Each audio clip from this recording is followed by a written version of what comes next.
తిరుమల లడ్డూల్లో కల్తీ జరిగిందా లేదా, కల్తీ నెయ్యి కలిసిందా లేదా అనే అంశం మీద సుప్రీంకోర్టు నిర్ణయం. సో 5గురితో ఒక సిట్ని ఏర్పాటు చేశారు. ఈ నిర్ణయాన్ని అన్ని పార్టీలు స్వాగతిస్తూ ఉన్నాయి. చంద్రబాబు నాయుడు స్వాగతించారు, పవన్ కళ్యాణ్ స్వాగతించారు, జగన్మోహన్ రెడ్డి కూడా స్వాగతించారు. సార్, ఎవరికి వారు తమదే గెలుపు అని చెప్పి క్లెయిమ్ చేసుకునే పరిస్థితి, ప్రత్యర్థులకి మొట్టికాయలు వేసింది కోర్టు అంటూ కూడా జగన్ కామెంట్ చేశారు. టీడీపీ వాళ్ళు కూడా జగన్కి మొట్టికాయలు వేసింది కోర్టు అని చెప్పి వాళ్ళు క్లెయిమ్ చేసుకుంటూ ఉన్న పరిస్థితి కనిపిస్తోంది. చంద్రబాబు గారి నిజస్వరూపాన్ని సుప్రీంకోర్టు ఎత్తి చూపించింది. ముఖ్యమంత్రి హోదాలో ఉన్న వ్యక్తి మత విశ్వాసాలను ఎలా కావాలని రాజకీయ దుర్బుద్ధితో ఎలా రెచ్చగొడుతూ ఉన్నారు అన్నది సుప్రీంకోర్టు అర్థం చేసుకుంది. కాబట్టే స్ట్రాంగ్ కమెంట్స్ కూడా పాస్ చేసింది. దేవుడిని రాజకీయాల్లోకి లాగొద్దు అని, పొలిటికల్ డ్రామాలు చేయొద్దు అని స్ట్రాంగ్ కమెంట్స్ కూడా సుప్రీంకోర్టు పాస్ చేసింది. చంద్రబాబు గారు స్వయంగా వేసుకున్న సిట్టును సైతం రద్దు చేసింది.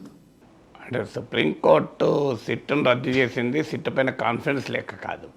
సో జగన్మోహన్ రెడ్డి వాదన సరైనది కాదు. స్ట్రాంగ్ కామెంట్స్ చేసింది అంతకుముందు నిన్న జరిగిన విచారణ తర్వాత ఆదేశంలో మాత్రం స్ట్రాంగ్ కామెంట్స్ కాదు. నిన్న క్లియర్గా సిట్టు పైన నమ్మకం లేకనో విశ్వాసం లేకనో మేము కొత్తగా ప్రత్యేక విచారణ బృందాన్ని ఏర్పాటు చేస్తున్నామని అనుకుంటారు అని సుప్రీంకోర్టు కూడా అంచనా ఉంటుంది. ఎందుకంటే అందుకే క్లియర్గా ఏమన్నదంటే Supreme Court, it is not a reflection on the credibility of the members of the SIT appointed by the state government అని క్లియర్గా చెప్పింది. అంటే మేము ఈ ప్రత్యేక విచారణ బృందాన్ని సిబిఐ నుంచి 2, స్టేట్ పోలీస్ నుంచి 2, అలాగే food safety standards authority of India నుంచి 1, ఈ 5గురితో ప్రత్యేక విచారణ బృందాన్ని వేయడంలో ఏ రకంగా మేము ఆ ప్రస్తుత సిట్ ఇప్పటికే ఏర్పాటు చేయబడ్డ సిట్ సభ్యుల విశ్వసనీయత పైన ఇది రిఫ్లెక్షన్ కాదు అని కూడా చెప్పింది. మరి ఎందుకు వేస్తున్నారంటే టు ఇన్స్పైర్ కాన్ఫిడెన్స్ అన్నారు. అందువల్ల జగన్మోహన్ రెడ్డి దాన్ని వ్యాఖ్యానించినట్లు ఈ చంద్రబాబు నాయుడు ప్రభుత్వం పైన విశ్వాసం లేక, ఈ ఎగ్జిస్టింగ్ సిట్ పైన నమ్మకం లేక వేసి ఉంటే మళ్ళీ కొత్త సిట్లో కూడా రాష్ట్ర పోలీసుకు చెందిన 2 అధికారులు ఉంటారు, రాష్ట్ర ప్రభుత్వమే నియమించిన 2 అధికారులు ఉంటారు. సో మరి నమ్మకం లేకపోతే రాష్ట్ర ప్రభుత్వాన్ని మరో 2 అధికారులు నియమించే అవకాశం సుప్రీంకోర్టు ఎందుకు ఇస్తుంది? అందువల్ల సుప్రీంకోర్టు ఎక్కడా కూడా ఈ ఉన్న సిట్ పైన అనుమానాలు, దాని నిష్పాక్షికమైన అనుమానాలు ఎక్కడా వ్యక్తం చేయలేదు. అంతకు ముందు విచారణ సందర్భంగా అన్నది ఏంటంటే, మీరు సిట్ ఏర్పాటు చేసి అది విచారణ మొదలుపెట్టక ముందే మీరు ఏ రకంగా వ్యాఖ్యలు చేస్తారు ముఖ్యమంత్రి స్థాయిలో అన్నారు. అంటే ముఖ్యమంత్రి చేసేటువంటి వ్యాఖ్యల వల్ల సిట్ పైన ప్రభావం చూపే అవకాశం ఉంటుందని మనమైనా అంటాం కదా. సుప్రీంకోర్టు అన్నది కూడా అదే. మీరు సిట్ వేసినప్పుడు దాని విచారణ, దాని నిర్ధారణ వచ్చేదాకా ఆగాలి కదా. ముందుగా మీరు కోట్లాది ప్రజల విశ్వాసాలకు సంబంధించిన అంశంలో పబ్లిక్ కామెంట్స్ ఎలా చేస్తారు అని ముఖ్యమంత్రి ప్రశ్నించడం నిజం. కానీ సిట్ విశ్వసనీయతను, సిట్ వేయడాన్నో, రాష్ట్ర ప్రభుత్వ పైన నమ్మకం లేదనో ఎక్కడా సుప్రీంకోర్టు అనలేదు. సో అందువల్ల ఇది మొదటిగా మనకు అర్థం కావాలి. మరి ఎందుకు వేసినట్లు అంటే క్లియర్గా చెప్పింది, టు ఇన్స్పైర్ కాన్ఫిడెన్స్ అన్నది. అంటే ఈ విచారణ పైన విశ్వాసాన్ని కల్పించటానికి మేము ఈ రకమైనటువంటి విచారణ ఆదేశించామని. అలాగే ఇప్పుడు సుప్రీంకోర్టు ఏదో తేల్చేసింది అనేది కూడా పూర్తిగా తప్పు. సుప్రీంకోర్టు ఏమీ తేల్చలేదు, తేల్చడము లేదని కూడా స్పష్టంగా చెప్పింది. సుప్రీంకోర్టు ఏమన్నదంటే, we are not going into the merits and demerits merits of the allegations and counter allegations. అంటే ఈ అంశం పైన ఆరోపణలు, ప్రత్యారోపణల మంచి చెడుల్లోకి మేము వెళ్ళడము లేదు అని కూడా చెప్పింది. ఎందుకంటే అది సుప్రీంకోర్టు ఒకవైపు రాష్ట్ర ముఖ్యమంత్రినే ప్రశ్నించింది, మీరు విచారణకు ఆదేశించగా విచారణకు ముందే మీరు ఎలా కంక్లూషన్కి వస్తారు అని. అలాంటిది విచారణకు సుప్రీంకోర్టే ఆదేశిస్తూ ఆ విచారణ చేయకముందే సుప్రీంకోర్టు ఎలా డిసైడ్ చేస్తుంది ఒక కల్తీ జరిగిందా లేదా అని. అందుకే సుప్రీంకోర్టు ప్రత్యేకంగా చెప్పింది, we are not going into the merits of the allegations and counter allegations. ఈ సుప్రీంకోర్టు ఇంకో మాట కూడా ఉన్నది, do not draw into the political battlefield. మీ రాజకీయ రణరంగంలోకి సుప్రీంకోర్టు లాగవద్దు అని కూడా చెప్పింది. అయినా మన వాళ్ళు సుప్రీంకోర్టు లాగుతూనే ఉన్నారు. ఎవరికి తోలు జగన్ను తప్పుపట్టలేదు, చంద్రబాబు నాయుడు తప్పుపట్టలేదు. సిట్టు పైన విశ్వాసం వ్యక్తం చేయడం అనేది కాదు. అందువల్ల నేను ఆర్డర్, మీరు సుప్రీంకోర్టు ఆర్డర్ కూడా అప్లోడ్ అయి ఉంది ఆన్లైన్లో, చదవండి. ఎక్కడా ఈ లడ్డు కల్తీ జరిగిందనో జరగలేదనో, ఆరోపణలు సరైనవనో సరైనవి కావనో సుప్రీంకోర్టు ఏమీ అనలేదు. అలాగే ఈ సిట్టు పనికి మాలిందనో, ఈ సిట్టు మీద క్రెడిబిలిటీ లేదనో అనలేదు. పైగా అలా మేము అనడం లేదని కూడా స్పష్టంగా చెప్పింది. అయితే అంతకుముందు విచారణ సందర్భంగా మాత్రం సుప్రీంకోర్టు కొన్ని వ్యాఖ్యలు చేసిన మాట నిజం. ఇప్పుడు జగన్మోహన్ రెడ్డి ఆ వ్యాఖ్యల్ని నిన్నటి దాన్ని కలిపి చెప్పారు. సో ఆ రోజు మాత్రం అన్నది నిజం. ఏమన్నది సుప్రీంకోర్టు, ఇది కంక్లూజివ్ ఎవిడెన్స్, అంటే కొట్టివేయటానికి అవకాశం లేని రీతిలో ఖచ్చితంగా కల్తీ జరిగిందని నిర్ధారించడానికి ముఖ్యమంత్రి దగ్గర ఏ మెటీరియల్ ఉంది. మాకు మాత్రం ప్రాథమికంగా చూస్తే ఈ కల్తీ జరిగిన నెయ్యి వాడలేదనే అర్థమవుతుంది. టీటీడీ ఎగ్జిక్యూటివ్ ఆఫీసర్ కూడా ఈ మేరకు వ్యాఖ్యానించినట్టు మీడియాలో కూడా చూసాము. సో అందువల్ల prima facie evidence we are of the opinion అన్నది, అంటే ప్రాథమిక సాక్ష్యాధారాల ఆధారంగా చూసినప్పుడు కల్తీ అయిన నెయ్యి వాడలేదు అని ప్రశ్నించింది. అయితే వాడారు అన్నది ప్రభుత్వం తరఫున టీటీడీ తరఫున లాయర్ వాదించాక తర్వాత విచారణ మరి జరపాల వద్ద తర్వాత నిర్ణయిస్తామంటే నిన్నటికి వాయిదా వేశారు. తర్వాత ఇంకో మాట కూడా ఏమన్నదంటే, మీరు centre for analysis on learning in livestock and food అనే ఒక సంస్థ ల్యాబ్ పైన ఆధారపడ్డారు. ఇలాంటి విషయంలో కోట్లాది మంది ప్రజల విశ్వాసాలతో ముడిపడి ఉంది కనుక ఇంకొక విచారణకు కూడా వై నాట్ సెకండ్ ఒపీనియన్ అని కూడా అన్నది. దాంతోపాటు మీరు జూలై 23న ల్యాబ్ రిపోర్ట్ వస్తే సెప్టెంబర్ 18న ముఖ్యమంత్రి మాట్లాడాడు. 2 నెలల ఆలస్యం ఎందుకు జరిగింది అని ప్రశ్నించింది. అలాగే సెప్టెంబర్ 25న ఎఫ్ఐఆర్ దాఖలు చేశారు. సెప్టెంబర్ 25న ఎఫ్ఐఆర్ దాఖలు చేశాక సిట్ ఏర్పాటు చేశారు. కానీ దానికన్నా ముందే సెప్టెంబర్ 10న ముఖ్యమంత్రి మాట్లాడాడు.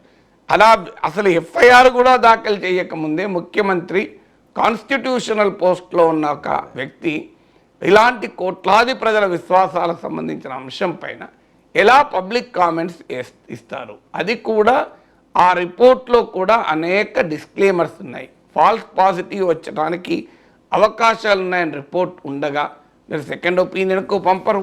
ఈ రిపోర్టు కంక్లూజివ్గా చెప్పదు, విచారణకు ఆదేశించరు. ఈలోగానే ముఖ్యమంత్రి ఎలా మాట్లాడతాడు అని మాత్రం తప్పుపట్టింది. సో అందువల్ల మనకు సుప్రీంకోర్టు తీర్పును మనకు అనుకూలంగా వక్రీకరించడం కూడా కోర్టు ధిక్కరణ అవుతుంది, కంటెంప్ట్ ఆఫ్ కోర్ట్ అవుతుంది. అందువల్ల సుప్రీంకోర్టు ఆర్డర్స్ను చదివిన వ్యక్తిగా చెప్తాను. నాకు మన దేశం ఇది క్లియర్గా ఎవరైనా చదవచ్చు కదా, ఆ రిపోర్ట్లు సుప్రీంకోర్టు ఆదేశాలు పబ్లిక్ డొమైన్లో ఉన్నాయి. తిరుమల లడ్డూలో కల్తీ నెయ్యిపై దర్యాప్తునకు 5గురితో సిట్ ఏర్పాటైంది. సార్, ఈ విచారణలో తేల్చాల్సిన అంశాలు ఏంటి? అంటే మనం ఇప్పుడు ప్రభుత్వము టర్మ్స్ ఆఫ్ రెఫరెన్స్ ఇస్తుంది. ఏ విచారణ ఏర్పాటు చేసినా ఆ విచారణ ఏ అంశాలపైన విచారించాలి అని అడుగుతుంది. సో మొదటిగా మనకు అర్థం కావాల్సింది ఏంటంటే, ఒకటి, ఈ నెయ్యిలో కల్తీ జరిగిందా లేదా మొదటిగా ఎస్టాబ్లిష్ కావాల్సింది. 2, ఆ కల్తీ దేనితో జరిగింది. ఇప్పుడు నిన్న కూడా సుప్రీంకోర్టులో వైవి సుబ్బారెడ్డి తరఫున లాయర్ కపిల్ సిబలోమో అది వెజిటబుల్ ఫ్యాట్తో కల్తీ అయింది అని వాదించారు. కానీ టీటీడీ తరఫున లాయర్ సిద్ధార్థ లూత్రామో ఎనిమల్ ఫ్యాట్తో కల్తీ అయింది అని అంటారు. కల్తీ అన్నీ ఒకే రకం కాదు, కల్తీ దేనితో అయింది, వెజిటబుల్ ఫ్యాట్తో కల్తీ అయిందా, ఎనిమల్ ఫ్యాట్తో కల్తీ అయిందా. వైవి సుబ్బారెడ్డి తరఫున లాయర్ కపిల్ సిబల్ వాదన ఏంటంటే వెజిటబుల్ ఆయిల్తో కల్తీ అయినట్లుగా రిపోర్ట్లో ఉంది, కానీ ఎనిమల్ ఫ్యాట్ విషయంలో అనుమానాలే కదా అన్నది వాళ్ళ వాదన. సో అందువల్ల అది కల్తీ జరిగిందా అనేది మొదటిది. రెండవది, కల్తీ జరిగితే ఏ రకమైన కల్తీ జరిగింది. మూడవది, ఈ కల్తీ జరిగిన నెయ్యిని వాడారా లేదా, అది కీలకం. ఇప్పుడు ఇక్కడ చర్చ ఏం జరుగుతుంది అంటే కల్తీ జరిగిన నెయ్యిని టీటీడీలో ఉన్నటువంటి ఒక రోబస్ట్ ప్రక్రియ ద్వారా ముందే గుర్తించి దాన్ని తిరస్కరించాము, ఆ నెయ్యి వాడలేదు అన్నది ఒక వాదన. కాదు, మేము కొన్ని ట్యాంకర్లు తిరస్కరించిన మాట నిజం, కానీ అంతకుముందు కొన్ని ట్యాంకర్లు వాడాము అని అంటున్నారు. మరి వాడారా, తిరస్కరించారా, ఇది నెయ్యి నిజంగానే ఈ కల్తీ ఎందులో జరిగింది, వాడిన నెయ్యిలోనా తిరస్కరించబడిన నెయ్యిలోనా అన్నది మూడవ ప్రశ్న. నాలుగవ ప్రశ్న ఏంటంటే ఈ కల్తీ జరగటానికి కారణాలు ఏంటి, అసలు ఏ కారణాల రీత్యా కల్తీ జరిగింది. కారణాలు ఎందుకు ఇంపార్టెంట్ అంటే ఇప్పుడు ఉదాహరణకు centre for analysis and learning in livestock and food వారే ఇచ్చిన నివేదికలో ఒక మాట చెప్పారు. అంటే మనము ఆవుకి ఇచ్చేటువంటి ఆహారంపై వల్ల కూడా ఈ రిజల్ట్స్ వస్తాయి. అందులో మీకు సన్ఫ్లవర్ ఆయిల్ ఉన్నట్లు, పామ్ ఆయిల్ ఉన్నట్లు వస్తాయి బేస్డ్ ఆన్ ది ఫీడ్, అంటే ఆవుకి ఇచ్చిన ఫీడ్ వల్ల. అలాగే ఎనర్జీ డెఫిషియెంట్ కౌస్, అంటే బలహీనంగా ఉన్న ఆవుల నుంచి పాలు తీసినప్పుడు ఈ రిజల్ట్ వస్తాయని. అంటే కల్తీ జరిగినట్లుగా నిర్ధారణ జరిగితే ఒకవేళ అది ఏ కారణాల వల్ల జరిగింది, అంటే పాలను తీసేటువంటి ప్రక్రియలో జరిగిందా, ఆవుకిచ్చిన ఆహారం వల్ల ఈ రిజల్ట్స్ కనబడుతున్నాయా, లేదా ఎవరైనా కక్కుర్తితో డబ్బు కక్కుర్తితో చేశారా, లేదా కుట్రపూరితంగా జరిగిందా, ఎవరైనా కావాలని దేవుని పవిత్రతను దెబ్బతీసేం జరిగిందా.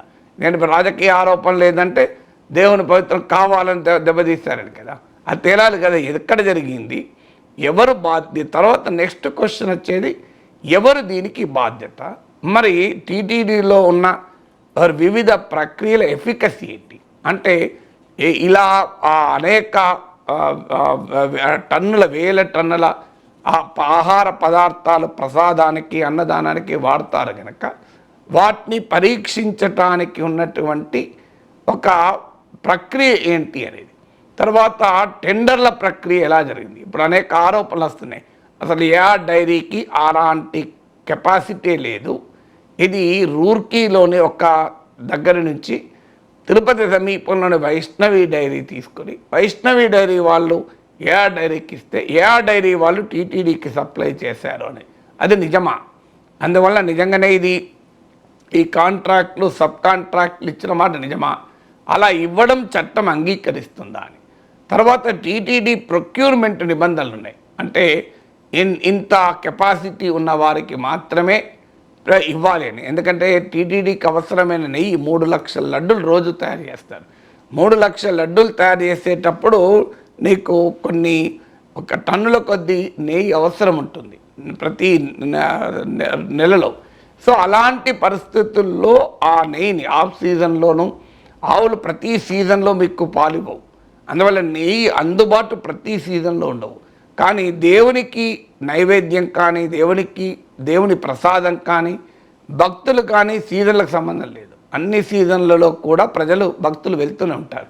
అందువల్ల లడ్డుకు కావలసిన నెయ్యి మాత్రం అన్ని సీజన్లో దొరకాలి. అందువల్ల ఆన్ సీజను ఆఫ్ సీజన్లో కూడా అవసరమైన నెయ్యిని సరఫరా చేయగలిగిన కెపాసిటీ ఆ డైరీలకు ఉండాలి.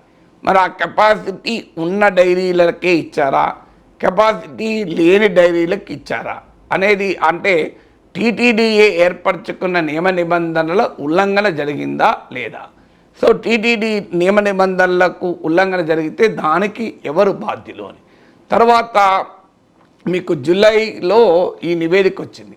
మరి జూలైలో నివేదిక వస్తే సెప్టెంబర్ 18 వరకు ముఖ్యమంత్రి మాట్లాడలేదు. సెప్టెంబర్ 25న ఎఫ్ఐఆర్ దాఖలు చేశారు. జూలైలోనే టీటీడీ ఈఓ ఇలా కల్తీ రిపోర్ట్ అయింది అని చెప్పారు. కానీ అందులో వెజిటబుల్ ఆయిల్ అన్నారు తప్ప మీకు ఎనిమల్ ఫ్యాట్ అని అనలేదు అని కూడా వార్తలు వస్తున్నాయి. ఈవెన్ ఏఆర్ డైరీకి ఇచ్చిన షోకాజ్ నోటీస్లో కూడా ఎనిమల్ డైరీ ప్రస్తావన లేదు అని అంటున్నారు. మరి అప్పటికి ఎనిమల్ డైరీ మరి రిపోర్ట్లో ఉండగా కూడా, అంటే ఎనిమల్ ఫ్యాట్తో కల్తీ అయిందని కాఫ్ centre for analysis learning in livestock and food రిపోర్ట్లో అనుమానాలు వ్యక్తం చేసినా మరి అది షోకాజ్ నోటీస్లో పెట్టలేదా.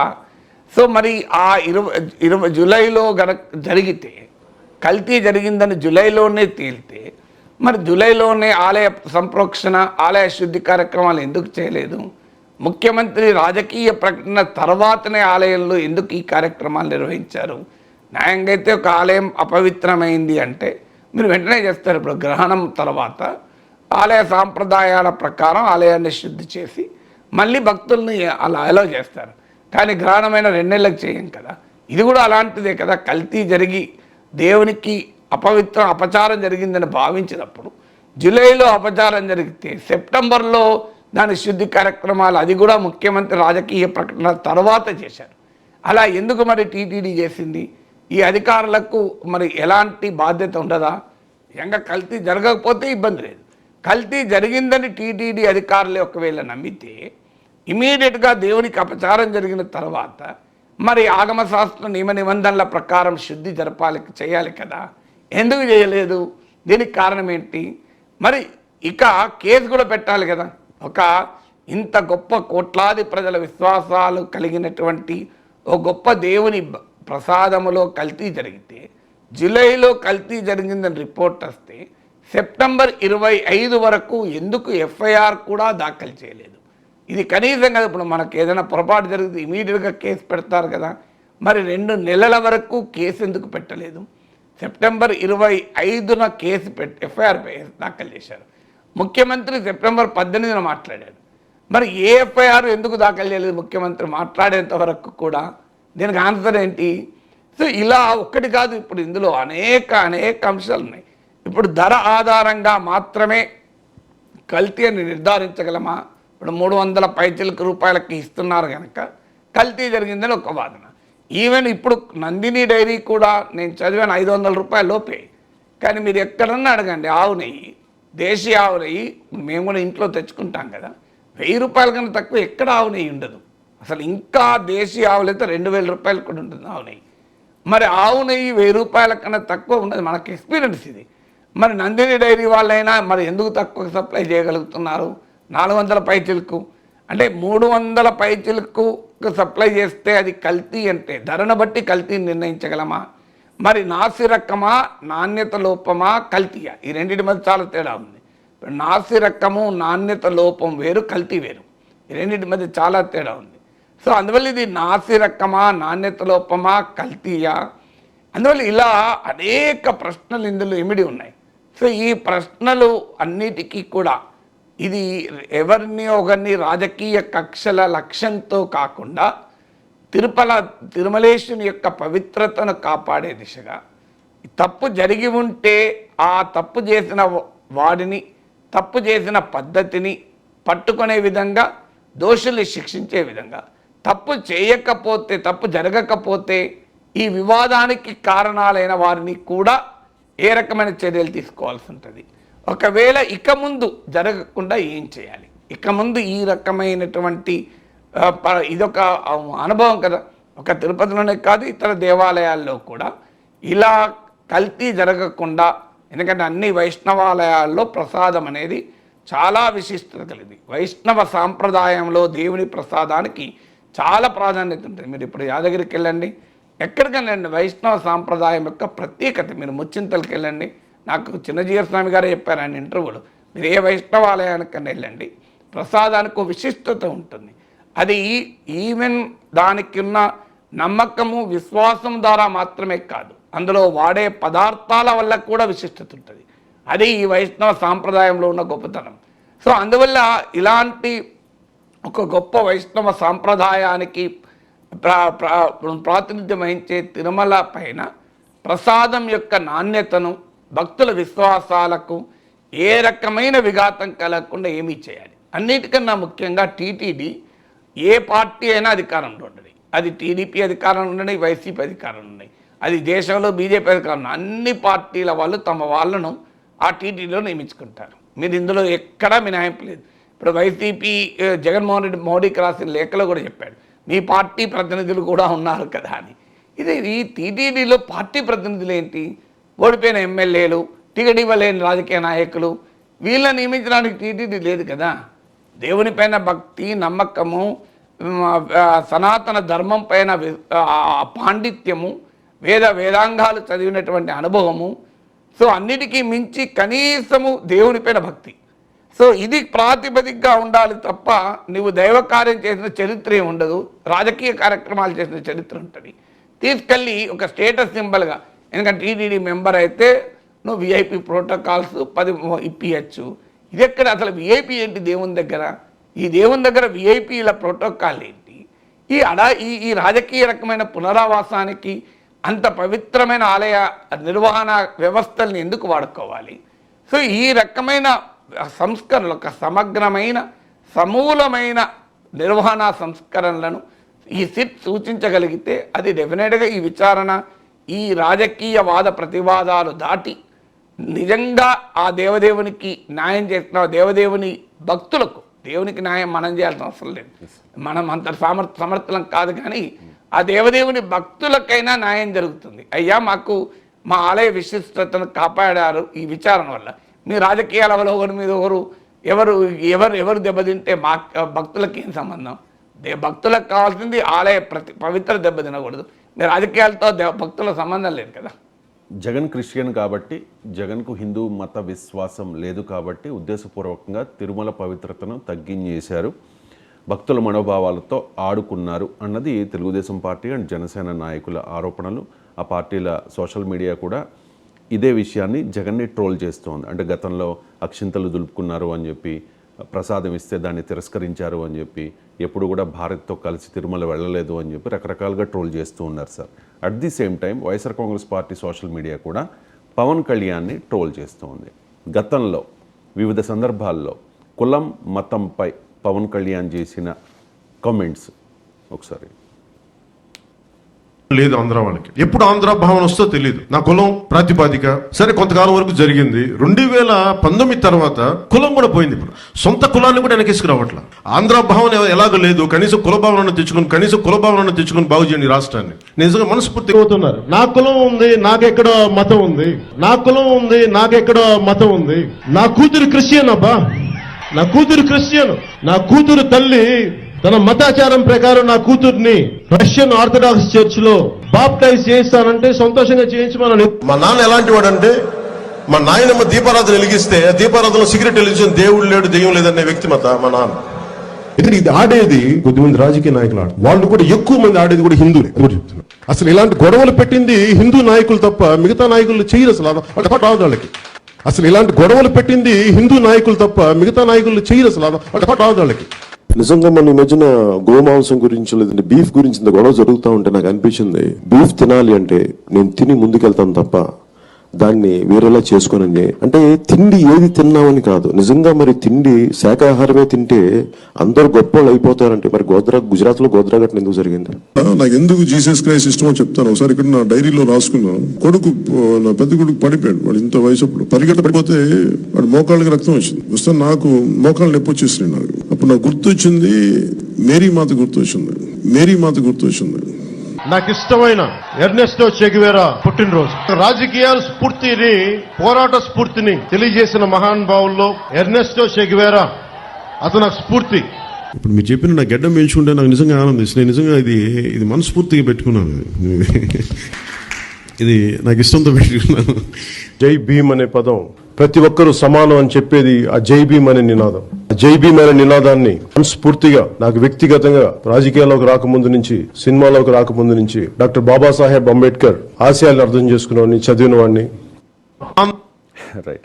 కులం మతంపై వివిధ సందర్భాల్లో పవన్ కళ్యాణ్ మాట్లాడిన మాటలు అవి సార్. అవన్నీ గ్యాదర్ చేసి ఇప్పుడు వైసీపీ సోషల్ మీడియా విపరీతంగా ట్రోల్ చేస్తోంది. అభిప్రాయాలను మార్చుకోవడం సహజం, అందులోనూ మన నాయకులు పదే అభిప్రాయాలను మార్చుకుంటూ ఉంటారు. పవన్ కళ్యాణ్లో అంటే అప్పటి నుంచి ఇప్పటి వరకు ఈ మార్పు ఎందుకు? అంటే ఇప్పుడు అది వ్యక్తిగత అంశాలకు నేను ఎప్పుడు వెళ్ళను. Okay sir. నాకు ఒక వ్యక్తిని టార్గెట్ చేస్తూ ఎప్పుడు నేను మాట్లాడాను, అన్లెస్ నన్ను ఎవరైనా అంటే తప్ప. అందువల్ల ఆడ ఇష్యూ పవన్ కళ్యాణ్ ఎలా మార్పు అన్నది కాదు. సో పవన్ కళ్యాణ్ రాజకీయంగా లక్ష్యంతోనే ఈ నూతన నినాదాలు ఇస్తున్నాడా అనేది ప్రశ్న. వ్యక్తిగా ఆయన ఎలా మారాడంటే అందరికి మరి ఇప్పుడు ఒక్కరిదే కాదు కదా, మిగతా వాళ్ళు కూడా చాలామంది నాయకులు చాలా సందర్భాల్లో అలా మాటలు మార్చిన ఉదాహరణ లేవా? ఎస్ సార్, చాలా సో మంది. ఎవరు మార్చలేదు చెప్పండి. ఒక పవన్ కళ్యాణ్ మార్చాడా? లేదు సార్, అందరూ మార్చిన వాళ్ళే సార్. మరి ఎందుకు మనం చర్చ పవన్ కళ్యాణ్ టార్గెట్ చేసి ఎందుకు చర్చ పెట్టాలి? అదే సార్, ఇప్పుడు మతం ఆధారంగా అందువల్ల పవన్ కళ్యాణ్ ఒక్కరే కాదు కదా, రాజకీయాల్లో సందర్భం ఆధారంగా మాట్లాడుతూ ఉంటారు. సో ఆ సందర్భం ఆధారంగా మీరు రాజకీయ నాయకులు ఒకరి మీద ఒకరు ఎన్నిసార్లు మాట్లాడుకోలేదు. సో అందరూ ఒకే రకమైన అభిప్రాయంతో ఉన్నారా? అవసరాలను బట్టి, ఆ పరిస్థితులను బట్టి, రాజకీయ కాంటెక్స్ట్ను బట్టి మారుతూ ఉంటారు. పవన్ కళ్యాణ్ని టార్గెట్ చేస్తూ ఎందుకు చేయాలి అన్నదే క్వశ్చన్. ఇందులో మనకు వివాదము ఒక వ్యక్తి మతము, ఆ వ్యక్తి విశ్వాసము, దాంతో సంబంధం లేదు. ఇప్పుడు ఇష్యూ వల్ల పోనీ నిజంగానే జగన్మోహన్ రెడ్డి మతేతరుడు కనుకనే చేశాడనుకుందాం. అక్కడ టీటీడీలో ఒక జగన్మోహన్ రెడ్డి వచ్చి తీసుకొచ్చి ఎనిమల్ ఫ్యాట్ కలపడు కదా. సో పెద్ద ప్రక్రియ ఉంటుంది కదా. మరి ఆ ప్రక్రియలో ఉన్న వాళ్ళంతా మతాన్ని నమ్మేవారే కదా. మరి అక్కడ ఎందుకు జరిగింది? అందువల్ల దీన్ని రాజకీయ లక్ష్యంతో చేయడం వల్ల వస్తున్న సమస్య ఇది. ఇది నిజంగా దేవుని ప్రసాద పవిత్రత కొరకు జరుపుతున్న పని కాదు. ఇది తమ రాజకీయ ప్రత్యర్థులను టార్గెట్ చేసుకోవడానికి చేస్తున్న పని ఇది. అందువల్ల దాని క్రెడిబిలిటీ పోతుంది. నిజంగా ఈ జగన్మోహన్ రెడ్డి మతము ఏంటి, ఆయన మత విధానాన్ని ఈ చర్చలోకి అది లాగి ఉండకపోతే ఇది కల్తీ జరిగితే ప్రజలే జగన్మోహన్ రెడ్డిని చూసుకునేవాళ్ళు. ఎందుకంటే రాజకీయ లక్ష్యం లేకపోయినా ప్రజలకు అర్థమవుతుంది కదా. సో అది కానీ దీన్ని రాజకీయాలతో కలగాబలగం చేసి ఈ మొత్తం ప్రాసెస్ను కంప్లీట్ విశ్వసనీయతను దెబ్బతీశారు. ఒకసారి నీకు రాజకీయాలు వచ్చాక జగన్మోహన్ రెడ్డిని ఓట్లేని 40% ప్రజలంతా క్రైస్తవులా? ఆయన ఓట్లేసిన వాళ్ళు హిందువులు గారా? ఆయన పార్టీలో హిందువులు లేరా? ఇప్పుడు ఈ తెలుగుదేశం పార్టీలో వేరే మతాల వాళ్ళు లేరా? సో అందువల్ల ప్రతి రాజకీయ పార్టీలో అన్ని మతాల వాళ్ళు ఉంటారు. ఒక భారతీయ జనతా పార్టీ మీకు ఆఖరి మాకు పాస్మండా ముస్లిమ్స్ కావాలి, మాకు ఇలా కేరళలో త్రిశూర్లో ఎంపీ గెలిచారంటే క్రిస్టియన్ చర్చ్ సహకారంతోనే గెలిచారు కదా. నార్త్ ఈస్ట్లో బీజేపీ గెలుస్తుంది అంటే క్రిస్టియన్ చర్చ్ సహకారంతోనే గెలిచారు కదా. అందువల్ల మనము ఇందులో మతాన్ని తీసుకొచ్చి, నాయకుల మత విశ్వాసాలను తీసుకొచ్చి మతపరమైన విభజన రాష్ట్రంలో తీసుకురావాలి. ఆంధ్రప్రదేశ్ రాజకీయాల్లో ప్రజల సమస్యల మీద కాకుండా నాయకుల మతాలపైన, కులాలపైన సమాజాన్ని నిట్ట నిలువునా చీల్చాలనేటువంటి ఒక ప్రయత్నం. దీనివల్ల ప్రజలకు ఏమవుతుంది? ఓకే, జగన్మోహన్ రెడ్డి క్రైస్తవుడు, చంద్రబాబు నాయుడు హిందువు, విశాఖ స్టీల్ ప్లాంట్ ప్రైవేటీకరణ ఆగుతుందా? ఇప్పుడు హిందూ నాయకత్వంలో ఆగలే, క్రైస్తవ నాయకత్వంలో ఆగలే కదా. పోనీ చంద్రబాబు నాయుడు హిందువు, 5 ఏళ్ళు ముఖ్యమంత్రి ఉన్న హిందువు, జగన్మోహన్ రెడ్డి క్రైస్తవుడు 5 ఏళ్ళు ఉన్నాడు, ప్రత్యేక హోదా వచ్చిందా? మరి హిందువు ముఖ్యమంత్రిగా ఉన్న రాలే, క్రైస్తవుడు ముఖ్యమంత్రిగా ఉన్న రాలే కదా. మరి ఏం చేద్దాం? హిందూ ముఖ్యమంత్రిగా ఉన్న స్టీల్ ప్లాంట్ నిర్వీర్యం చేశారు, క్రైస్తవుడు ముఖ్యమంత్రిగా ఉన్న స్టీల్ ప్లాంట్ నిర్వీర్యం చేశారు కదా. ఇందులో తేడా ఏమన్నా ఉన్నదా? మీరు పెట్రోకెమికల్ కాంప్లెక్స్ కాకినాడలో చంద్రబాబు నాయుడు హిందువు వచ్చిందా? జగన్మోహన్ రెడ్డి క్రైస్తవుడు వచ్చిందా? రాలేకన్నా. సో మీకు ప్రజల సమస్యలు పక్కకు పెట్టి ఏం రాజ్యాంగంలో పోనీయండి, ఎన్డీఏలో ప్రభుత్వం ఉంది కదా, చంద్రబాబు నాయుడు ఎన్డీఏలో కీలక పాత్రధారి కదా, తెలుగుదేశం ఎంపీలతో రాజ్యాంగంలో సవరణ చేయండి, ఈ మతం వారు మాత్రమే మా ఎన్నికల్లో పోటీ చేయవచ్చు, ముఖ్యమంత్రి కావచ్చు అని రాజ్యాంగం అంగీకరిస్తుందా? భారత రాజ్యాంగం ప్రకారం పౌరసత్వానికి మతం కాదు ప్రాతిపదిక, భారతదేశంలో పౌరసత్వం ప్రాతిపదిక, దాని మతంతో సంబంధం లేదు. ఏ మతం వారైనా ఈ దేశంలో పౌరుడుగా ఉండవచ్చు. సో మనమే క్రిస్టియన్ మెజారిటీ ఉన్న దేశంలో ప్రాక్టీసింగ్ హిందూ అయిన రిషి సునక్ ప్రైమ్ మినిస్టర్ అయితే మనమే ఆనందపడతాం. మళ్ళీ మనమే ఇక్కడ నాయకుల మతాలను లెక్కలు తీసుకుంటాం. సో అది ఏ రకమైన రాజకీయం అవుతుంది, ఏ రకమైన రాజకీయ సంస్కారం అవుతుంది, ఏ రకమైన ప్రజాస్వామిక స్ఫూర్తి అవుతుంది? తిరుమలలో తప్పులు జరిగితే ఆ తప్పులుగా చూడండి, ఆ తప్పులకు వ్యక్తుల మత విశ్వాసాలకు లింక్ చేసి సమాజంలో మత విద్వేషాలను రెచ్చగొడితే అది ఎక్కడికి పోతుంది? సమాజం అలకలోనం కాదా? Public order దెబ్బతిన్నదా? సో ఇది ఏ స్థాయి రాజకీయం అంటే తమ ప్రత్యర్థులపైన ఏ ఆయుధాలు లేనప్పుడు చేసేటువంటి ఒక ప్రయత్నం ఇది. సో అందువల్ల నిజంగా జగన్మోహన్ రెడ్డిని ఓడించడానికి అనేక ఆయుధాలు ఉన్నాయి, ఓడించారు కూడా కదా. ఇప్పుడు ఇక ఏ ఆయుధం మిగలేదా? అందువల్ల ఇప్పుడు చర్చల్లో అసలు ప్రభుత్వం ఏంటి, ప్రభుత్వ విధానాలు ఏంటి, సూపర్ 6 హామీలు ఇచ్చారు, వాటి అమలు అవుతుందా లేదా అందుకే ఈ చర్చ జరుగుతుంది. వీటి నుంచి దృష్టి మళ్లించడానికే ఈ వివాదం తీసుకొచ్చారని. అందువల్ల మీకు నిజంగానే దేవుని ప్రసాదం పైన భక్తి ఉంటే అది ఆ దేవుని ప్రసాదానికి పరిమితమై చర్చ జరపండి. దాన్ని ఎక్కడికెక్కడికో తీసుకెళ్ళి వ్యక్తుల మత విశ్వాసాల నుంచి మొదలు పెట్టుకొని దేనికో ముడిపెడితే దాని అర్థమయ్యేది ఏంటంటే ఇది దేవుడి ప్రసాదం పైన భక్తి కాదు, ఇది దేవుడి పైన భక్తి కాదు, ఇది రాజకీయ సమస్య తప్ప వేరే కాదు. రాజకీయ సమస్య ఏమున్నది?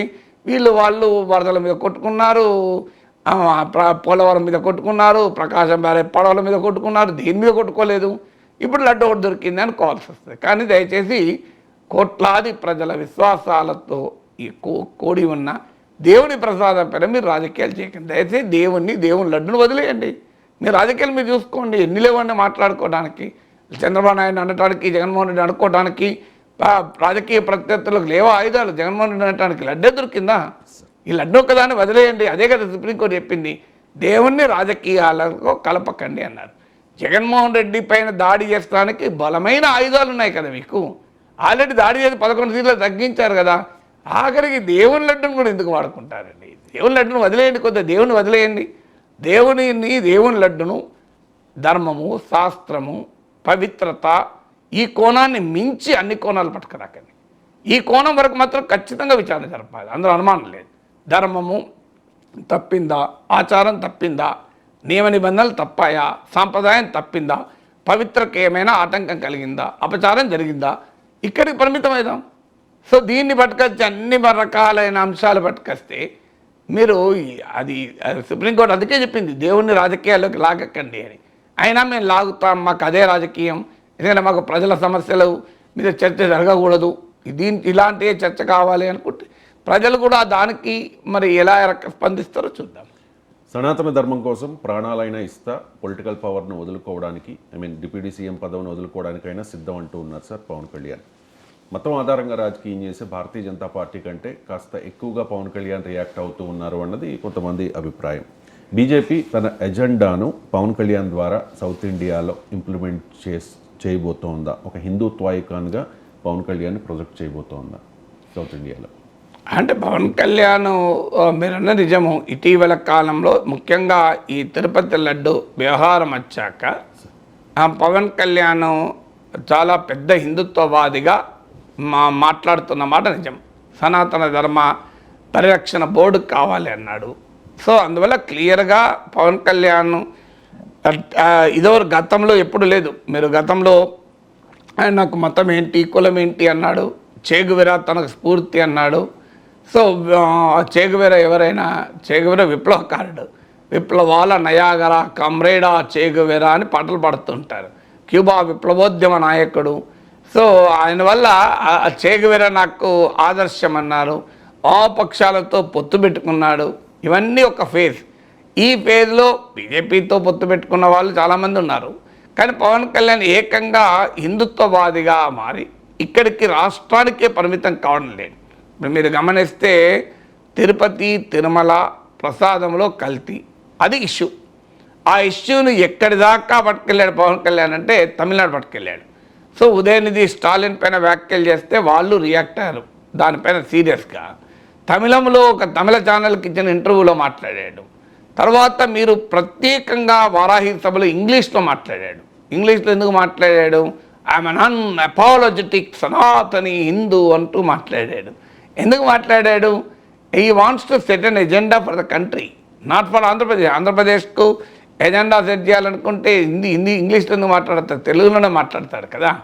తర్వాత ఆయన మీరు కాకినాడలో ప్రత్యేక హోదా మీద మాట్లాడినప్పుడు చెప్పాడు, మోడీజీ అమిత్ షాజీ ఆప్కో సమజ్ మే ఆనే కే లియే మై హిందీ మే బాత్ కర్ రహా హూ అన్నాడు.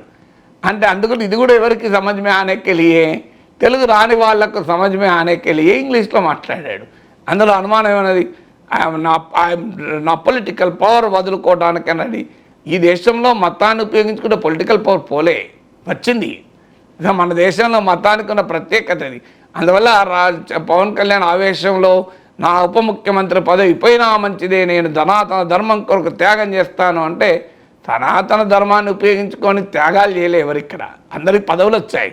సో మతాన్ని ఉపయోగించుకున్న వారందరూ మా ముఖ్యమంత్రులు అయ్యారు, ప్రధానమంత్రులు అయ్యారు తప్ప ఎవరికి పదవులు పోయినా నాకు చెప్పండి, ఒక్కరు చూపెట్టండి. మతం కొరకు పదవి కోల్పోయిన ఒక్క నాయకుని చూపెట్టండి, ధర్మం కొరకు పదవి కోల్పోయిన ఒక్క నాయకుని చూపెట్టండి. మతాన్ని ఉపయోగించుకుని రాజకీయ అధికారం కొరకే కదా రాజకీయ పార్టీలు పనిచేసాయి. మతం కొరకు రాజకీయ పదవులను త్యాగం చేసిన చరిత్ర ఎక్కడ లేదు మన దేశంలో.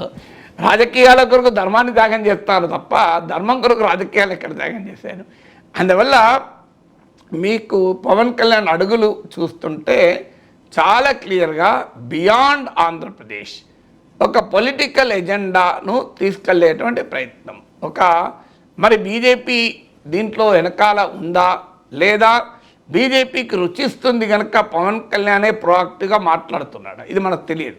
కానీ క్లియర్గా సౌత్ ఇండియాలో తన ఎజెండా బీజేపీకి ఉన్న హిందుత్వ ఎజెండాకు అంత పెద్ద అట్రాక్షన్ లేదు ఎక్సెప్ట్ కర్ణాటకలో కూడా హిందుత్వ ఎజెండాకు ప్రాతిపదిక లింగాయత్ సామాజిక వర్గ ఎజెండా, కులం ఎజెండా. లింగాయత్ సామాజిక వర్గాన్ని పక్కకు జరిపితే కర్ణాటకలో కూడా బీజేపీ హిందుత్వకు ఈ స్థాయిలో బలం లేదు. సో అది బేసికల్గా లింగాయత్ కమ్యూనిటీ దాదాపు 17-18% ఉంటారు. యడియూరప్ప నాయకత్వంలో ఆ కమ్యూనిటీ పూర్తిగా బీజేపీ వెనకాల ర్యాలీ అవుతూ వచ్చింది. సో అయినా కర్ణాటకలో కొంత హిందుత్వ ప్రభావం ఉంది. తెలంగాణలో నిజాం పాలన ఎంఐఎం ఉండడము, ఈ హిందూ ముస్లిం రాజకీయాలకు కొంత కరెన్సీ ఉంది. తమిళనాడులో ఈ ప్రయత్నం చేశారు, వెట్రివేల్ యాత్ర అని కొంత ప్రయత్నాలు చేశారు. కానీ తమిళనాడులో ఉన్నటువంటి బలమైన ద్రవిడియన్ మూమెంట్ అంటే హేతువాద, కుల వ్యతిరేక, సామాజిక న్యాయ సంస్కరణల కోసం జరిగిన పోరాటాల చరిత్ర ఉంది, అన్నాదురాయ్, పెరియార్ వీళ్ళ చరిత్ర. సో అందువల్ల ఆ హిస్టారికల్ బ్యాక్డ్రాప్లో తమిళనాడులో పెద్ద ప్రభావం చూపలేకపోయారు. కేరళలో మొదటి నుంచి కూడా వామపక్ష రాజకీయ సాంప్రదాయాలు బలంగా ఉన్నాయి, అక్కడ సంస్కరణ ఉద్యమాలు ఉన్నాయి, శ్రీ నారాయణ గురు లాంటి వాళ్ళు. అందువల్ల సౌత్ ఇండియాకు ఉన్న క్యారెక్టర్ మీకు మతపరమైన అంశాలకు అంతగా ప్రాధాన్యత ఉండదు. ఇప్పుడు ఆంధ్రప్రదేశ్లో మరీ ముఖ్యంగా భాషాపరమైన అస్తిత్వం మతపరమైన అస్తిత్వాన్ని కూడా డామినేట్ చేస్తుంది. Linguistic identity, regional identity, even religious identity dominate చేస్తుంది. మీకు ఇక్కడనే కాదు, తమిళనాడులో చూడండి, తమిళ భాష చుట్టూ ప్రజలు ఎక్కువగా మోటివేట్ అవుతారు, రియాక్ట్ అవుతారు రిలీజన్ కన్నా. తమిళ భాష హిందూ కానీ ముస్లిం కానీ ఇది ఎప్పుడు కూడా మతపరమైన అస్తిత్వాన్ని మించి భాషాపరమైన అస్తిత్వాన్ని ప్రభావితం చూపుతుంది. అందుకే మీరు ఫ్రాన్స్, యూకే రెండు క్రిస్టియానిటీనే పాటిస్తారు, కానీ ఫ్రెంచ్, ఇంగ్లీష్ అని ప్రొటెస్టెంట్, క్యాథలిక్ అని కూడా డివిజన్ వచ్చింది. మీరు బంగ్లాదేశ్ టోటల్గా అది కూడా ఇస్లామే పాటించేది, కానీ బెంగాలీ భాష, ఉర్దూ ఆధిపత్యం వీటి మధ్య ఘర్షణ జరిగి బంగ్లాదేశ్ ఏర్పడటానికి కారణమైంది. భాషా ప్రయుక్త రాష్ట్రాలు మన దేశంలో ఏర్పడ్డాయి. అందువల్ల భాషాపరమైన అస్తిత్వము భారత రాజకీయాల్లో మతపరమైన అస్తిత్వం కన్నా బలమైంది. అందువల్ల భారతీయ జనతా పార్టీకి సౌత్ ఇండియాలో ఉన్నటువంటి సామాజిక, రాజకీయ, సాంస్కృతిక భావనల వల్ల హిందుత్వ ఎజెండాను సమర్థవంతంగా ఈ సౌత్ ఆఫ్ ఇండియాస్ అంటారు, వింధ్యా పర్వతాలకు దక్షిణాదికి తీసుకెళ్ళలేకపోయారు. మీ నార్త్లో మీకు హిందుత్వ ఎజెండా ఇంపాక్ట్ చూపినంతగా సౌత్లో చూపలేకపోయింది, ఎక్సెప్ట్ కర్ణాటక అండ్ కొన్ని పార్ట్స్ మినహా. మీరు ఇప్పుడు ఉత్తరాదిలోనే, ఈవెన్ ఉత్తరప్రదేశ్, రాజస్థాన్, హిందీ రాష్ట్రాల్లోనే హిందుత్వ ఎజెండా యొక్క ప్రభావము ఈ ఎన్నికల్లో తగ్గింది. అయోధ్యలో బీజేపీ ఓడిపోయింది, ఇటీవల బద్రీనాథ్ ఉప ఎన్నికల్లో బీజేపీ ఓడిపోయింది. సో ఇలా పరిణామాలు జరుగుతున్న నేపథ్యంలో సౌత్లో తమ హిందుత్వ వాదాన్ని తీసుకెళ్ళటానికి, అంటే హిందూ మతము, హిందుత్వ వేరువేరు, చాలామంది రెండు ఒకటే అనుకుంటారు. హిందూ మతాన్ని రాజకీయాలతో మిళితం చేసినప్పుడు అది హిందుత్వం అవుతుంది, మిళితం చేయకపోతే హిందూ మతం అవుతుంది. ఇలా హిందువులు అందరూ భారతీయ జనతా పార్టీ కోటేస్తున్నారు, 80% ఓట్లు వస్తున్నాయి బీజేపీకి. మొన్న కూడా 36% ఓట్లు వచ్చాయి కదా. అంటే దేశంలో సగం మంది హిందువులు ఓట్లు వేయడం లేదు కదా. మరి అది హిందూ మతమే అయితే హిందూ మతం ఆధారంగా ఓటింగ్ అయితే 80% ఓట్లు వేయాలి కదా. అందువల్ల మతం వేరు, మతంతో లింక్ అయిన రాజకీయం వేరు.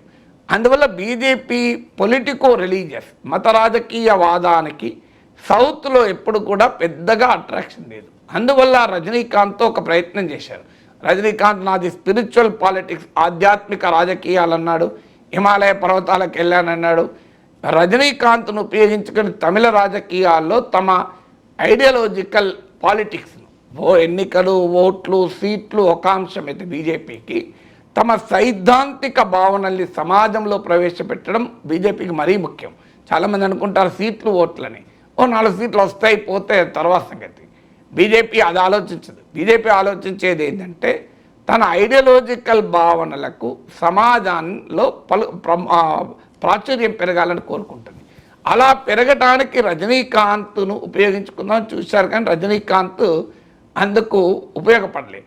సౌత్ ఇండియాలో ఉండే వరకు ఏంటంటే సినిమా వారు ఒక పవర్ఫుల్ ఇన్స్ట్రుమెంట్ అని బీజేపీ గుర్తించింది. అంటే తమ రాజకీయాల్ని, తమ హిందుత్వ పాలిటిక్స్ను కూడా రేపు తీసుకెళ్ళటానికి, తమ మత రాజకీయ భావనలు పట్టుకెళ్ళటానికి కూడా ఎవరు సమర్థులు అంటే మీకు సౌత్ ఇండియాలో యోగి ఆదిత్యనాథ్ల ప్రభావం ఉండదు. సౌత్ ఇండియాకి వచ్చే వరకు సినిమా యాక్టర్లు ఎక్కువ ప్రభావం చూపుతారని గుర్తించారు. అందుకే మీకు కేరళలో కూడా ఇవాళ బీజేపీకి ఉన్న ఒక్క ఎంపీ ప్రఖ్యాత మలయాళీ నటుడే. మీరు ఆంధ్రప్రదేశ్లో మీకు జూనియర్ ఎన్టీఆర్తో కూడా అమిత్ షా మంతనాలు జరిపారు. మీకు అలా ఆంధ్రలో ఇప్పుడు పవన్ కళ్యాణ్, తమిళనాడులో రజనీకాంత్తో ప్రయత్నం చేశారు. అందువల్ల ఈ ప్రయత్నంలో భాగంగా హిందుత్వ ఐకాన్గా బీజేపీ సౌత్ ఇండియన్ హిందుత్వ ఐకాన్గా పవన్ కళ్యాణ్ని ఏమైనా ప్రజెంట్ చేస్తున్నారా అని. నిజంగానే నార్త్కి అప్పీల్ చేయాలనుకుంటే పవన్ కళ్యాణ్ హిందీలో కూడా మాట్లాడాలి. వారాహి సభలో నాకు గుర్తున్నంత వరకు మాట్లాడాడు లేదో మరి తెలియదు. హిందీ, ఇంగ్లీష్, సంస్కృత్, తమిళ్, తెలుగు 5 భాషల్లో 5 భాషల్లో మాట్లాడాడంటే నార్త్ ఇండియాకు కూడా అప్పీల్ చేస్తున్నాడు. సో అందువల్ల భారత రాజకీయాల్లో ఒక తన హిందుత్వ ఐకాన్గా, ముఖ్యంగా సౌత్ ఇండియాలో హిందుత్వ ఐకాన్గా ప్రజెంట్ చేయదలుచుకున్నాడు. అందుకే మీరు గమనించండి, తిరుపతి లడ్డు వ్యవహారం వరకే మాట్లాడతలేడు. మీరు ఉదయనిధి స్టాలిన్తో మా గురించి ప్రస్తావించారు సనాతన ధర్మం. కానీ డిఎంకే చెప్పేది ఏంటి, సనాతన ధర్మంలో ఉన్న కుల వ్యవస్థను వాళ్ళు వ్యతిరేకిస్తున్నారు. పోనీ పవన్ కళ్యాణ్ చెప్పాలి, నేను ఈ కుల వ్యవస్థ కూడా సనాతన ధర్మంలో భాగమని గౌరవిస్తాను అని. ఇప్పుడు చర్చ ఏంటి, సనాతన ధర్మం అందరికీ ఒకే రకంగా కనిపించడం లేదు. సనాతన ధర్మం ఒక్కొక్కరికి ఒక్కొక్క రకంగా కనిపిస్తుంది. నేను సనాతన ధర్మంలో ఎక్స్పర్ట్ కాదు. నాకు సనాతన ధర్మం కనిపించేది ఏంటి, సో విశ్వ మానవ సౌభ్రాతృత్వము, సర్వమానవ సంక్షేమము, లోక కళ్యాణము, సమస్త జీవరాశుల పట్ల కరుణ, దయ నాకు కనబడే సనాతన ధర్మం. ఎందుకంటే నేను చదివింది, నాకు ఇన్స్పైర్ అయింది ఆ అంశాలు. నేను చాలాసార్లు కూడా చెప్పాను, మహాభారతంలో వేదవ్యాసుడు చెప్తాడు చివరన పరోపకారాయ పుణ్యాయ పాపాయ పరపీడనం అంటాడు. ఇతరులకు ఉపకారం చేయడం మించిన పుణ్యము లేదు, ఇతరులకు హాని చేయడం అంతా పాపము లేదు అని చెప్తాడు. సో విష్ణు పురాణంలో ఉన్న కథ, నలుగురు ఒక బాటసారి అడవిలో వెళ్తుంటే ఒక గది కనబడితే తలదాచుకుంటాడు. రెండో బాటసారి వస్తే లేచి నిలబడి నీవు కూడా రా, ఇద్దరము కూర్చొని తలదాచుకుందామంటాడు. మూడో బాటసారి వస్తే ఆ ఇద్దరు కూడా లేచి మనం ముగ్గురు నిలబడి తలదాచుకుందామంటారు. ఈలోగా అలా అంతటి ఒక గొప్ప విశాలమైన స్వభావం హిందూ ధర్మం. రామానుజాచార్యునికి నారాయణ మంత్రాన్ని గురువు జపించి, ఈ మంత్రం నీవు ఎవరికైనా చెబితే నీ తల పలుగుతుంది అనుకుంటే ఆయన ఒక ఎత్తైన ప్రదేశంలో నిలబడి గ్రామంలో అక్కడున్న వాళ్ళందరినీ పిలిచి చెప్తాడు, గురువు వచ్చి నీకు తల పలుగుతుంది అన్నాను కదా, ఎందుకు చెప్పావంటే నా తల పలిగినా మంచిదే, 1000 మందికి మంత్రముపదేశం చేయడం ద్వారా నా జన్మ ధన్యమవుతుంది అంటాడు. ఇది నేను నమ్మే సనాతన ధర్మం, నాకు అర్థమైన సనాతన ధర్మం. భగవద్గీతలో శ్రీకృష్ణ పరమాత్మ అంటాడు, ఎవరు ఏ దేవుని యందు భక్తి కలిగినా వారిలో ఆ దేవుని యందు భక్తిని నేనే కల్పిస్తాను అర్జున అన్నాడు. ఇది భగవద్గీత చెప్పిన తత్వం. సో నాకు అర్థమైన సనాతన ధర్మం ఇది. ఇంకొకరికి ఆ సనాతన ధర్మంలో కులతత్వము, స్త్రీల పట్ల ఒక చిన్న చూపు, అది కనుక అర్థమైంది అనుకోండి, దాన్ని డిఎంకే వ్యతిరేకిస్తుంది. సో సనాతన ధర్మంలో ఏముంది అనేది చెప్పకుండా ఐఎమ్ సనాతన హిందూ, వాట్ ఈస్ దట్ మీ ప్రజలకు చెప్పాల్సింది ఏంటంటే, ఇంకో సనాతన ధర్మంలో ఉన్న ఈ గొప్ప అంశాలు ఒక సర్వమానవ సౌభ్రాతృత్వం సనాతన ధర్మంలో భాగం. నేను ఆ సర్వమానవ సౌభ్రాతృత్వాన్ని గౌరవిస్తాను అని చెప్పాలి. అది చెప్పకుండా కేవలం సనాతన ధర్మం అంటూ మాట్లాడుతూ ఇక ఉదయనిధి స్టాలిన్ పైన అటాక్ చేశారు. సనాతన ధర్మ పరిరక్షణ బోర్డు కావాలి అని కూడా డిమాండ్ చేశారు. అంటే చాలా క్లియర్గా ఒక లార్జర్ పొలిటికల్ ఎజెండాలో పవన్ కళ్యాణ్ వెళ్తున్నాడు. ఆ పొలిటికల్ ఎజెండా ఆయన సొంతదా, ఆయన బీజేపీ స్క్రిప్టా నాకు తెలియదు, అది ఇప్పుడే మనకు అర్థం కాదు, కొంత సమయం పడుతుంది. బట్ డెఫినెట్గా సౌత్ ఇండియన్ హిందుత్వ ఎజెండాగా మరి ఎమర్జ్ కాదలుచుకున్నాడా? ఆంధ్రప్రదేశ్ రాజకీయాలు ఇప్పటి వరకు భాష చుట్టూ ఇంతకుముందు అన్నాడు చూడండి పవన్ కళ్యాణ్, మా రాష్ట్రం చుట్టూ రాష్ట్ర ప్రయోజనాల చుట్టూ తిరిగిన ఆంధ్రప్రదేశ్ రాజకీయాన్ని మతం చుట్టూ గనక తిప్పితే ఎవరికి లాభం అవుతుందో తెలుగుదేశానికి కూడా అర్థం కావాలి. నేను గతంలో కూడా విశ్లేషించాను. భారతదేశంలో మత రాజకీయాల్ని టేకప్ చేసిన ఏ ఇతర ఐడెంటిటీ మిగలలే. కాశ్మీరీ ఐడెంటిటీ కలిగిన పీడీపీ, సిక్ ఐడెంటిటీ కలిగిన అకాలీదళ్, కాస్ట్ ఐడెంటిటీ కలిగినటువంటి ఎంబీసీ కుల మోస్ట్ బ్యాక్వర్డ్ క్లాస్ ఐడెంటిటీ కలిగిన నితీష్ కుమార్, మరాఠా ఐడెంటిటీ కలిగిన శివసేన, రీజనల్ ఐడెంటిటీ కలిగిన బిజు జనతాదళ్, తమిళ ఐడెంటిటీ కలిగిన అన్నా డిఎంకే, యాంటీ లెఫ్ట్ ఐడెంటిటీ కలిగిన మమతా బెనర్జీ, ఇవన్నీ కూడా దెబ్బతిన్నాయి. తెలంగాణ ఐడెంటిటీ కలిగిన బీఆర్ఎస్ కూడా మొదటి టర్మ్లో బీజేపీతో పోరాడకుండా ఇన్ని రకాల ఇప్పుడు అస్సాంలో అస్సామీ ఐడెంటిటీ కలిగిన అస్సాం గణ పరిషత్, జాట్ ఫార్మర్ ఐడెంటిటీ కలిగిన జననాయక జనతా పార్టీ, ఇవన్నీ కూడా మీకు ఎప్పుడైతే హిందుత్వ పొలిటికల్ ఐడెంటిటీతో కాంప్రమైజ్ అయ్యారో, కొలాబరేట్ అయ్యారో, అల్టిమేట్గా హిందుత్వ పాలిటిక్సే ప్రివేల్ అయ్యాయి. ఇప్పుడు రేపు కూడా అదే జరుగుతుంది. తెలుగుదేశం పార్టీ కూడా సవాల్ తప్పదు, మీరు చూస్తుండండి. మరి పవన్ కళ్యాణ్ మరి ఈ ప్రాసెస్లో పవన్ కళ్యాణ్ ఎమర్జ్ కావాలని చూస్తున్నాడా, లేదా పవన్ కళ్యాణ్ను బీజేపీ ప్రొజెక్ట్ చేస్తుందా? These are all political questions. ఈరోజు ఆన్సర్స్ లేవు, బట్ డెఫినెట్గా ఇవి valid relevant political question. Andhra Pradesh రాజకీయాల భవిష్యత్తులో ఎలా షేప్ అవుతాయన్న దానికి ఈ పొలిటికల్ క్వశ్చన్స్ ఎత్తి ఉపయోగపడతాయి. Right sir. అయోధ్య రామాలయ ప్రారంభోత్సవానికి పెద్దల్ని పిలిచారు, అదానీ, అంబానీ, అమితాబ్ బచ్చన్ ఇలాంటి వాళ్ళని పిలిచారు. కానీ ద్రౌపది ముర్ము ఆదివాసీ కాబట్టి మీరు పక్కన పెట్టారు అంటూ గతంలో రాహుల్ గాంధీ ఒక కామెంట్ చేశారు సార్. దాన్ని కూడా పవన్ కళ్యాణ్ రైజ్ చేశారు. గతంలో రాహుల్ చేసిన కామెంట్ ఒకసారి ప్లే చేయండి. सबसे पहले आपने राष्ट्रपति से कहा कि भैया आप आदिवासी हो, आप तो अंदर आ ही नहीं सकती, अलाउ नहीं है आपको. उसके बाद अमिताभ बच्चन को बुला लिया, अदानी को बुला लिया, अंबानी को बुला लिया, किसी एक मजदूर को नहीं आने दिया. आपने किसी बढ़ई को देखा, किसान को देखा, मजदूर को देखा? कोई नहीं. डांस गाना चल रहा है, प्रेस वाले हाय हाय हाय कर रहे हैं, नाच गाना चल रहा है, डांस चल रहा है, पूरा हिंदुस्तान डांस कर रहा ఆ है. ఈవెంట్ని నాచ్ గానా అనడానికి పవన్ కళ్యాణ్ అబ్జెక్ట్ చేశారు సార్. ఒకసారి ఆ బయట కూడా పవన్ బయట. I will make my stand clear to you today. I am an unapologetic Sanatani Hindu, and I will also safeguard. I'm conveying this to the so-called secularists who ridicule my Sanatana Dharma. Let me tell you today, and I will safeguard my Sanatana Dharma with my life. If it gets attacked, trivialized and abused, if I have to lose everything, including my life and my political position as Deputy CM and this political power, I am ready to let it go. This is an oath I have taken in my life when I was at the age of 21. The honorable opposition leader, Sri Rahul Gandhi says, Ayodhya ceremony, when he compares to it as a Nachigan Sabha, none of the Sanatani Hindus should not get hurt. We have to be happy about it. And you want the votes of all the Sanatani Hindus to get into the power, to be a political leader, to be in the opposition. But you don't respect Lord Rama. You might hate Modi ji. You might hate us. But don't you guys dare to talk about Lord Sri Rama. I will make so Varahi declaration సభలో Rahul Gandhi counter ఇవ్వడం, గతంలో సనాతన ధర్మ virus లాంటిది అని చెప్పి Udhayanidhi Stalin మాట్లాడడాన్ని oppose చేయడం. So అంటే ఇండియా కూటమిలోని పార్టీల్ని, నాయకుల్ని కూడా ఏదో ఇంటెన్షనల్గా కార్నర్ చేసినట్టుగా కనిపిస్తుంది. ఇప్పుడు ఇష్యూ ఆంధ్రప్రదేశ్ది, జనసేన ఆంధ్రప్రదేశ్ పార్టీకి సంబంధించింది. ఇష్యూ వివాదము ఆంధ్రప్రదేశ్ గత ప్రభుత్వం పైన.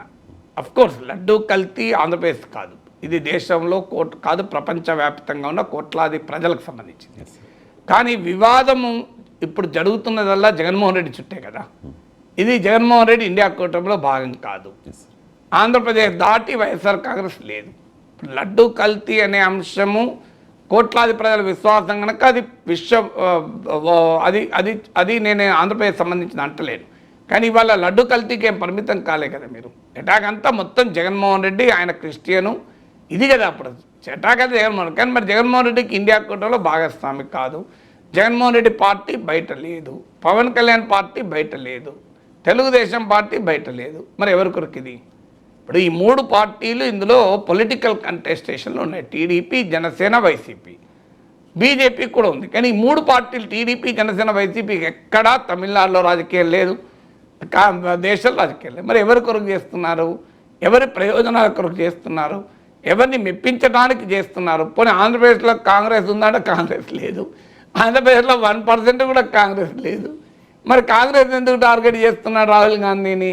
ఇప్పుడు రాహుల్ గాంధీ ఏమన్నాడు అనేది ఒక డైమెన్షన్. ఆయన అన్న దాంట్లో ఏంటి అసలు విషయం పక్క పోయింది కదా. ద్రౌపది ముర్మును ఎందుకు పిలవలేదు అని ఒక ప్రశ్న అడిగాడు. దానికైతే ఆన్సర్ ఉండాలి కదా, పవన్ కళ్యాణ్ చెప్పాలి కదా. మరి సనాతన ధర్మం, వీళ్ళు నమ్మిన సనాతన ధర్మం ద్రౌపది ముర్మును రాని కదా. పార్లమెంటు ప్రారంభానికి కూడా ద్రౌపది ముర్మును పిలవలే కదా. Parliament head president of India, parliament head president of India, కానీ పార్లమెంట్ ప్రారంభానికి ప్రెసిడెంట్ పిలవలే. మీరు ఇప్పుడు మరి రామ మందిరం, మీరు అయోధ్యలో రామ మందిర ప్రారంభోత్సవానికి విదేశీ ప్రతినిధులను కూడా పిలిచారు కదా. మరి దేశ రాష్ట్రపతిని ఎందుకు పిలవలేదు అని అడుగుతున్నారు ప్రశ్న.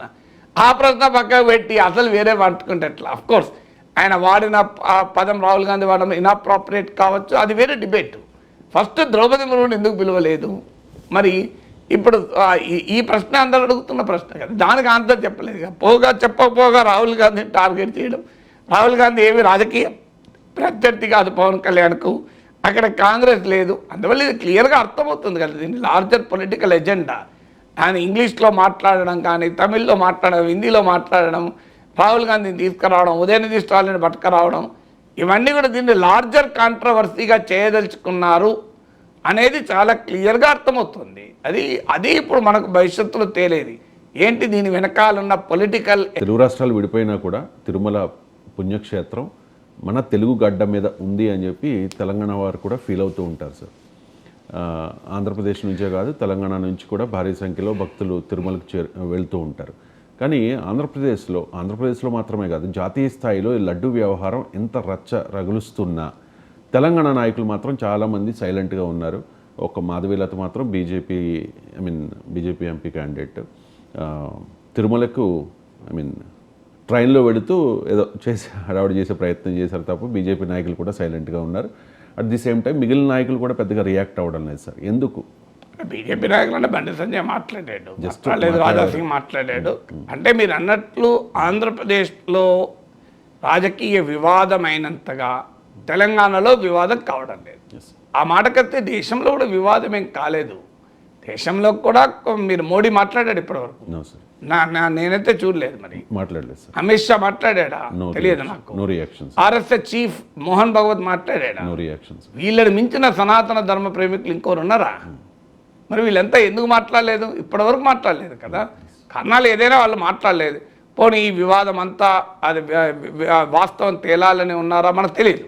కానీ మన సాధారణంగా నరేంద్ర మోడీ అన్నిటి మీద మాట్లాడతాడు కదా. ట్వీట్ చేయడంలో చాలా వేగంగా రియాక్ట్ అవుతాడు. అలాంటి నరేంద్ర మోడీ ఇంతవరకు దేవునికి అపచారం జరిగిందని ఆరోపణ వస్తుంటే ఇంతవరకు ట్వీట్ చేశాడు అనేది మనకి ఎక్కడ మీడియాలో అయితే నేను గమనించలేదు. సబ్జెక్ట్ టు కరెక్షన్ నేను చూసాను సార్. మరి ఎందుకు మాట్లాడలేదు? ఈ ప్రశ్నకి అది ఆన్సర్ ఉండాలి కదా. అందువల్ల ఎవరికి వాళ్ళు దీని రాజకీయ లాభం ఎంత అని ఆ లెక్కలు వేసుకుంటున్నట్టున్నారు. సో తెలంగాణలో దీనికి ఏం రాజకీయ లాభం ఉంటుంది? తెలంగాణలో వైఎస్ఆర్ కాంగ్రెస్ లేదు. ఇష్యూ వల్ల అది దేవుని లడ్డు, దాని పవిత్రత కొరకు జరిగితే అంతటా ఉంటుంది ఆవేదన. ఇప్పుడు దేవుని లడ్డు, దాని పవిత్రత అనే అంశము ఆంధ్రప్రదేశ్ సరిహద్దులకు పరిమితమైంది కాదు. ఇప్పుడు తిరుమలకు ఓన్లీ ఆంధ్రప్రదేశ్ వాళ్ళు వెళ్తున్నారా? తెలంగాణ వాళ్ళు వెళ్ళడం లేదా? దేశమంతా వెళ్ళడం లేదా? అందువల్ల లడ్డు పవిత్రత అనే అంశమే అయితే అంతటా ఉంటుంది. కానీ దీని చుట్టూ రాజకీయం ఉందని అర్థమైంది ప్రజలకు కూడా. అర్థమైంది కనుకనే తెలంగాణలో ఎవరు పట్టించుకుంటలేరు. అర్థం కావద్దు, ఇది కేవలం లడ్డు పవిత్రత మామూలుగా ఉంటుందా? అసలు వేల సంఖ్యలో జనం బయటకు వస్తారు కదా. నిజంగానే ఇది పవిత్రతకు భంగం వాటిల్లింది, ఇది మా దేవ ప్రసాదానికి ద్రోహం జరిగింది, అపచారం జరిగిందని ప్రజలే భావిస్తే వేలలో జనం బయటకు వస్తారు. ఎందుకంటే వేరే అంశాలకు రాకపోయినా మతానికి వస్తారు. మిగతా అంశాల్లో భావోద్వేగం అంతా కలగకపోయినా ఎక్కడన్నా ఎవరన్నా ఓ పెద్ద ర్యాలీ జరిగింది ఎక్కడన్నా మీరు గమనించండి, ఎక్కడ జనంలో రియాక్షన్ లేదు కదా. ఎందుకంటే జనానికి కూడా ఇదేదో రాజకీయం గందరగోళం నడుస్తుంది అనే భావన వచ్చేసింది. దీన్ని రాజకీయంగా మార్చేసే వరకు ఏ టీడీపీ వైసీపీలో గోలా, ఇదేదో Janasena TDP Janasena BJP YCP గోలా, ఇదేదో చంద్రబాబు నాయుడు జగన్మోహన్ రెడ్డి పంచాయతీ అనే భావనకు వచ్చేసింది. అందువల్ల చంద్రబాబు నాయుడు లేడు, ఇక్కడ జగన్మోహన్ రెడ్డి లేడు, మాకెందుకు అనుకుంటున్నాం తెలంగాణ రాజకీయ పార్టీలు. నిజంగానే దీనివల్ల రాజకీయంగా లబ్ధి పొందుతాము అనుకుంటే తెలంగాణలో కూడా భారతీయ జనతా పార్టీ దీన్ని పెద్ద ఇష్యూ చేసేది కదా, ఎందుకు చేయలేదు? కానీ ఎవరి మీద చేయాలి వాళ్ళు ఇష్యూ? ఎవరి మీద? ఇక్కడ అధికారంలో కాంగ్రెస్, రాహుల్ గాంధీ కూడా దీనిపైన వ్యతిరేకంగానే స్పందించాడు. వైఎస్ షర్మిల రోజు జగన్నే తప్పుపడుతుంది, అందువల్ల కాంగ్రెస్ పార్టీని అనలేవు. బీఆర్ఎస్కి అయితే సంబంధమే లేదు. వాస్తవంగా జగన్ మీ మిత్రుడు కదా అని అనాలి, వాళ్ళు కూడా ఎవరు అంటలేరు. ఎందుకంటే దీనివల్ల ఇక్కడ ఏమీ పెద్ద ఇష్యూ అవుతుందని అనుకోవడం లేదు కనుక. అందువల్ల దాని చుట్టూ ఉన్న రాజకీయాల వల్ల ఆయా ప్రాంతాల్లో దాని ప్రభావం ఉంటుంది. లడ్డు పవిత్రత అనే అంశమే ఉంటే అంతటా రియాక్షన్ ఉండాలి. కానీ దాన్ని రాజకీయాలుగా మార్చేశారు కనుకనే రాజకీయాలకు ఆంధ్ర రాజకీయాలు మాకే సంబంధం అంటూ తెలంగాణలో అది కదలం లేదు. ఎజెండా ఏంటి అనేది తెలియదు.